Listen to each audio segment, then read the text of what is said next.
Life style changes நெறையா இருக்கு இப்ப. லாஸ்ட் நீங்க 15 இயர்ஸ்க்கு முன்னாடி லைஃப் ஸ்டைல் எப்படி இருந்துச்சு, அந்த 15 இயர்ஸ் நெறையாவே மாறிருச்சு இப்ப. லைஃப் ஸ்டைல் சேஞ்சஸ்னால இஎன்டிக்கு அஃபெக்ட் ஆகுற விஷயங்கள்லாம் நீங்க எத பார்க்குறீங்க சார் நீங்க?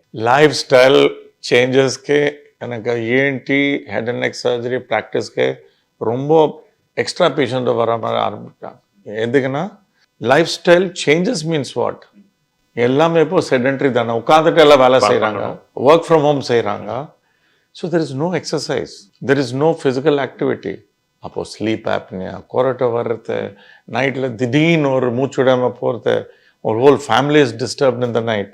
அப்போது தூங்குற வரலாம், காலையில் ரொம்ப you know very very inactive feeling இருக்கும். அப்போது உட்காந்துட்டு பண்ணால் வெயிட் இன்க்ரீஸ் ஆகும். There is no activity. சில டைமில் எக்ஸசைஸ் பண்ணால் தான் மூக்கடப்பெல்லாம் மூவாகும், அட்ரினலின் ட்ரைவ் இருக்கும், அலர்ட்னஸ் இருக்கும், எல்லாத்தையும் கனெக்டட் இருக்கேன். ஸோ மூக்கில் காற்றுக்கே 2 டியூப் இருக்குது, உங்களுக்கு தெரியும். அந்த ஃப்ளைட்டில் போகும்போது அப்பப்போ அடித்த மாதிரி ஃபீலிங் இருக்கும். ஸோ அந்த டியூபை அடித்த மாதிரி ஃபீலிங் இருக்கும் நிறைய பேஷண்ட்ஸ்க்கு. ஸோ அதை ஓப்பன் பண்ணுறதுக்கு you have to be little mobile.